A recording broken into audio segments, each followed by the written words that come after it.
Olá! Essa é a nossa aula de Geografia. Geografia da Resistência, territórios étnicos culturais. Se você decidir viajar por todo o nosso país, você irá encontrar mais de 500 mil terras indígenas e 3 mil quilombolas. Essas terras também podem ser chamadas de território da resistência. A miscigenação e a diversidade são características do nosso povo brasileiro. E aí vem a história. Essa mistura começou com o encontro dos indígenas e os portugueses em 1500, quando chegaram aqui com o objetivo de explorar e colonizar o nosso país. Algumas décadas depois, outro grupo vieram para o nosso país. Foram os africanos, que foram trazidos à força para trabalhar como escravo em nosso país. Ao longo da nossa história, o encontro e a convivência desses povos foi marcado por muita luta e resistência. Contra o quê? A submissão que os colonizadores fizeram com os indígenas e africanos. Nesse período houve muita morte e desrespeito quanto à cultura indígena e africana. Os indígenas, por sua vez, sempre que conseguiam optar pelo isolamento, ou seja, se afastavam dos colonizadores para viver a sua tal liberdade e praticar sua cultura. O mesmo aconteceu com os africanos, que durante o período da escravidão aqui no nosso país criaram os quilombos. Isso, o quilombo era constituído em um local de refúgio dos negros escravizados, onde eles resgatavam sua liberdade, suas tradições culturais, falavam sua própria língua e praticavam seus rituais religiosos. Mantinham uma relação com o trabalho nas terras e o cultivo de alimento, além de criar um sistema de organização social. Isso mesmo.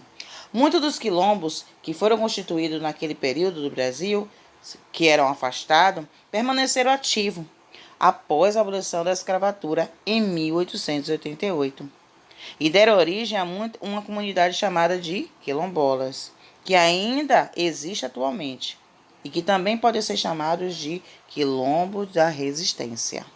Esse é o Quilombo dos Palmares, liderado por Zumbi dos Palmares. Neste outro exemplo, podemos citar o quilombo mais recente, o Urbano Areal de Baronesa, localizado em Porto Alegre, no sul do Brasil. Nesse local, os habitantes possuíram raízes e viviam como uma grande família. Outra comunidade que podemos citar é uma comunidade indígena, chamada Tecoendu, que era formada por Guarani, localizado no estado de São Paulo. Assim como essas comunidades, existiam várias outras, que lutaram pela preservação e a demarcação dos territórios e a preservação da sua cultura. Exemplo também da tribo indígena localizada em Alagoas, formada pelo Cariri Chocó. Mas o que podemos observar é o seguinte, que apesar das comunidades iguais manterem as suas culturas, eles também passaram a sofrer algumas dificuldades com o passar do tempo. Muitas vezes, seus territórios não são respeitados e, além disso, a sua cultura também. Ou seja, eles vivem em uma constante ameaça. Então, faz parte do seu dia a dia, de cada uma dessas comunidades, batalhar por uma vida melhor, por uma demarcação de terra, por preservação, por respeito e fortalecimento da sua cultura, tanto indígena como africana, em nosso país. Neste mapa podemos observar alguns estados onde podemos encontrar comunidades quilombolas. São eles: Pará, Maranhão, Bahia, São Paulo, Amapá, Mato Grosso do Sul, Pernambuco, Piauí, Rio de Janeiro, Goiás, Mato Grosso, Minas Gerais e Sergipe.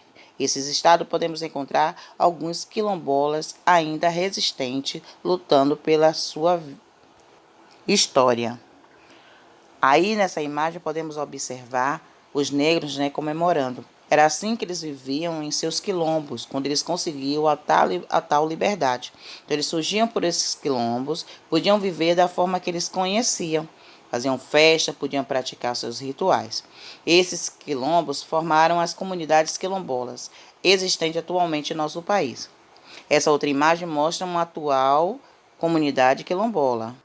Essa foi a nossa aula de hoje falando sobre territórios étnicos, culturais. Gostaram da nossa aula? Espero que tenham compreendido o assunto. Qualquer dúvida, já sabem, né? Me procurem.